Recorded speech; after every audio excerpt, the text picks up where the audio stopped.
up? I'm Leah, and this is my show, Livin' on a Dream. In each episode, I'll be sitting down one-on-one with an actor, a musician, or some other creative type. Some you'll know, some you'll be getting to know, but all of them you should know. They're living on a dream. Are you? And it's my proximity that evolved over 2 decades of doing this, especially during the RIP years where It was the the magazine. natural proximity as a young child. You were going to all those concerts, and Yeah, but I mean, if you want to hear just like a full circle kind of a story, the Alice Cooper chapter says it best. I went with my brother to see Alice Cooper's Welcome to My Nightmare tour at the Forum in '75. I was 19 years old, and we were just so mind blown by that. We were the hugest Cooper fans, and we had every single record, all that whole string of Bob Ezrin records, Love It to Death, Killer, $1 Billion Babies, Muscle, Welcome to My Nightmare, Muscle Love. I mean, those are just legendary out. They did what a run. And in 1989, Alice Cooper, and I'm running RIP Magazine, is coming out with his first record in years, and it's a very important record. And they come to me, and now I'm sitting here going, well, wait a minute. Someone wants to set up a game of golf with Alice Cooper. Okay. So for those viewers watching who might not be familiar, because we've kind of glossed over, Lonn then became the editor of RIP Magazine, which was one of the top-selling rock music magazines of my generation. It was a magazine that I grew up buying every issue and pulling every photo out to hang pictures of, John Bon Jovi and Sebastian Bach on my walls, and that was Lonn's baby. So when the other magazines weren't ready to commit a cover story on Alice, I said, well, I don't give a fuck about the other magazines. I will lead the charge for this record.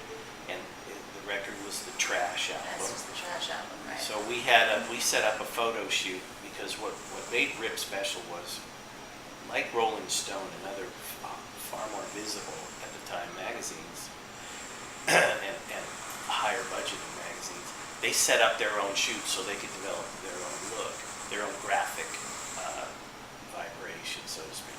But I wanted to use the ethos of that, and not just pull pictures that have been shopped around, that the photographers had shot for 6 other magazines, or live shots that get ambiguous anyway. So we set up sessions, and it made RIP more kind of a more noticeable magazine graphically and editorially. I had the best staff, both in-house and freelance staff. Photographers that were extraordinary. Ross Halpin, Neil Preston. Glenn LaFerman was a Guitar World photographer. He shot guitar players. That was his forte. So I met Glenn, and I said, they want to do an Alice Cooper session. You shoot the cover. He was ecstatic. So we set up a session. We shot the cover, and the session comes back, and we send it to Shep Gordon, Alice's manager, and he and Alice look at the session, and they call me. Like, I'll never forget the phone call. It's from Shep. He goes, so, it was a really deep voice. He goes, I know this was your session, but we want it for the cover of the album. The cover of the album? He goes, yeah, Alice has a shot and loves the shot so much that we want to put it on the cover. Could you do another session for your magazine? So this is another point where I always took the artist always played first in my book.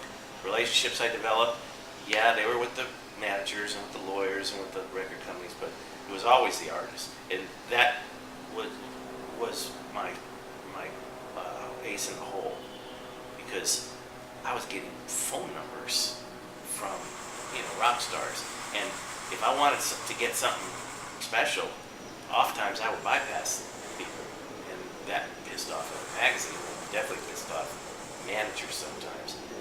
You have to play both sides, so it's a very political world. They're very territorial, the keepers. Anyway, so I said, okay, And then you can have it. And then I had met Lynn Goldsmith, who was a great photographer who shot, legends in her time. She never did anything for a metal magazine before, but I had met her and I contacted her. I said, "Can you shoot Alice Cooper for us, like quickly?" And she goes, "Yeah." And she did this fantastic cover with the white cuffs, and it turned out that everybody won, and it established a relationship between me and Alice Cooper, which has endured for 21 years now. He got his cover, his record went double platinum, and I was part of his comeback. And Lynn shot this great rip cover, which was one of the best-selling issues of the year. And So there you are, 19, rocking out at an Alice Cooper concert. and that's the In dream. Your wildest dreams. Yeah.